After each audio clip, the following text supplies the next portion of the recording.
பாசம் என்னும் நூல் வழி வந்து பாசமலர் கூட்டம் ஆடும் அழகில் அமைவதுதானே வாழ்க்கை பூந்தோட்டம்.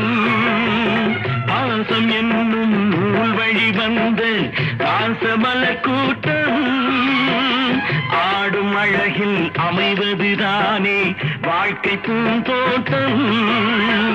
மூன்று தமிழும் ஓரிடம் நின்று பாட வேண்டும் காவிய சிந்து.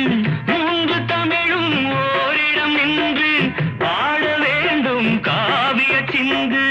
அந்த நாள் நினைவுகள் எந்த நாளும் மாறாது. அந்த